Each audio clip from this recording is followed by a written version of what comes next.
Who doesn't want to have bladder control? We all want to be able to control our bladder. No one wants to be able to pee themselves or have to pee themselves and or change pads, wear Depends. It's just not ideal to go through life like that, not to mention the thousands of dollars that you will spend on incontinence drugs and on different pads and diapers. Like, just not worth it. So have the freedom and get yourself control of your bladder, and you will not regret it. So we're going to talk through today exactly some tips that you can do to master the control of your bladder. First, we want to train you not to go just in case.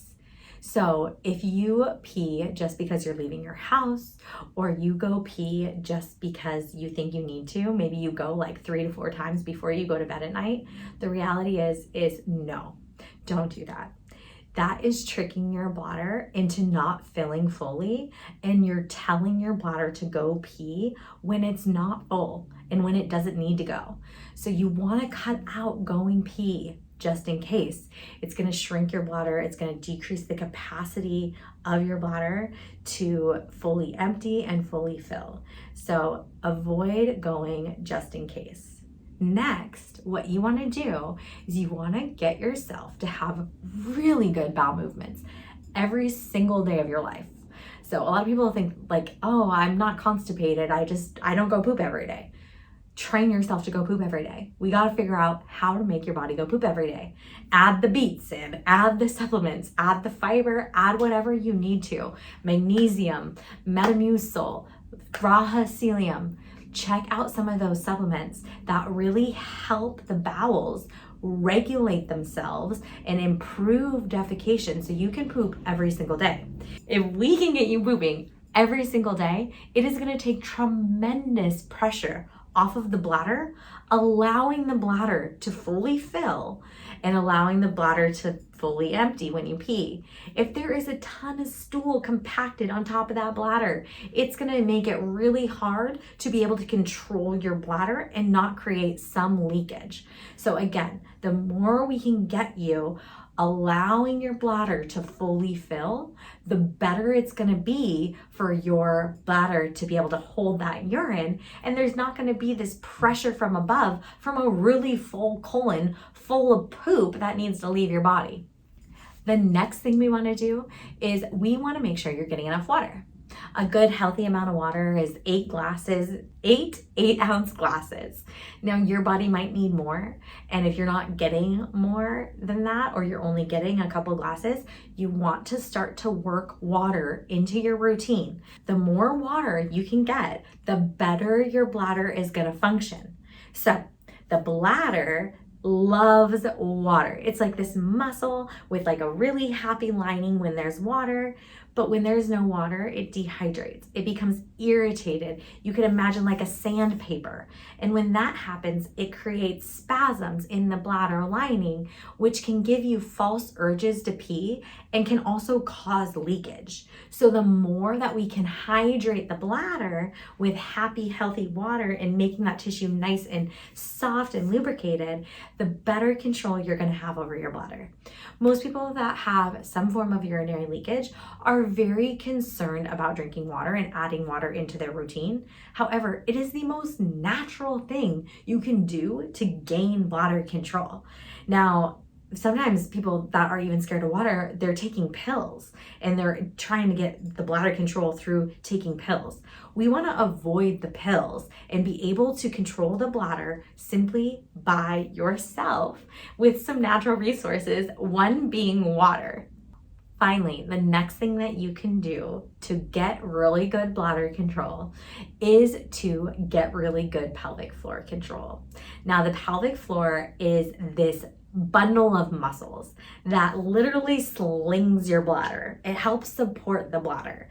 And a lot of people think, oh, I just need to tighten, and that will tighten my bladder. Absolutely no. If you imagine the pelvic floor as a bowl, the more we open the bowl, the more room there is for the bladder to fill. And then the pelvic floor can hold that nice bladder. If the pelvic floor is really tight and weak and short, it doesn't have room for the bladder to fill. And so then we end up with problems like leakage. So how do we get the bladder filling? Well, let's do a breath technique to help open up the pelvic floor, giving space to the bladder. Let's do that together. We can do this in a standing position. I want you to put one hand on your chest and one hand on your belly. You're gonna take a nice deep breath into the hand on the belly, taking a deep breath into belly. Exhaling all the air. Inhaling again. And allowing your butt cheeks to relax, allowing the pelvic floor and the vagina and the anus to relax on the inhale. Inhale, relax the body, relax the belly. Let all the air fill the entire lower half of the body. And that's gonna help open the pelvic floor, giving you control of the pelvic floor. So start to integrate this type of breath work into your life, and it will give you enhanced bladder control. Some people have irritations that bother their bladder and cause more leakage. You might be able to already identify some of those. For some people, it's coffee or more acidic things like high acidity fruits like oranges or lemons. For some people, it's sodas or carbonation that can cause bladder irritation. For some, it's lactose, and for some, it's gluten. And so you want to identify what your bladder irritants are. One way to do this is you can keep a food log and a liquid log. So the liquids would just go on your food log. And then you would also mark when you have leakage. If you notice that you leak every time you eat dairy or every time you have ice cream, that might indicate that, okay, that dairy is upsetting my body in some way and it's causing some leakage, or they're connected somehow. It might mean that we just put water around the dairy. It might mean that you just have to cut the dairy in half. Or it might mean that you should take that dairy out completely until you can gain your bladder control and then start to work that dairy back into your world. It's gonna be a give and take, and you're gonna have to check out what an actual bladder irritant is for you. The list is very long. Chocolate and coffee are on the list, and those are things I won't give up. And so you can figure out how to work them in lesser amounts, and you can also put water around those substances and those food items in order to help neutralize their effect on your bladder itself. A couple other techniques that I think are important to talk about is just keeping a healthy walking routine. So the more that we can walk, and again, the Heart Association really touts that we get 10,000 steps a day, and that is a very healthy, active lifestyle. Now, the problem can be if you feel like you can't walk without leaking, then we need to have another conversation, and you should see a pelvic expert physical therapist, and I can help you find one. I'll drop a link on the directory below. You can also fly to our Edmonds clinic for an intensive, and we do that every single week, where people fly from across the world and come visit us for treatment here.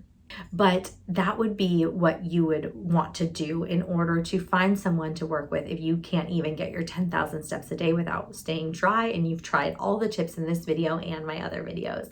Of course, please like and subscribe to those videos. But getting the 10,000 steps a day and getting a walking routine is going to help the blood flow. It's also going to help the elasticity of your core. It's going to help everything move inside your belly. And the more the bladder and the viscera, your organs inside your belly are moving, the better they are going to work. And so if they are moving well, you're going to be pooping good. And if you're pooping good, that's going to take the pressure off the bladder. And so really a goal to helping on your continence journey and mastering the bladder is really going to be get those 10,000 steps a day. Can we keep your pants dry while you're getting 10,000 steps a day? And then once you get those 10,000 steps a day, how can we make sure that you are staying really healthy and you have bladder control with your 10,000 steps a day? So thank you for joining this video. I wish you the best in keeping your pants dry and keeping you out of diapers and pads. Take care. I'm Dr. Allison Felt. Again, like, subscribe, share this with all your friends that pee their pants.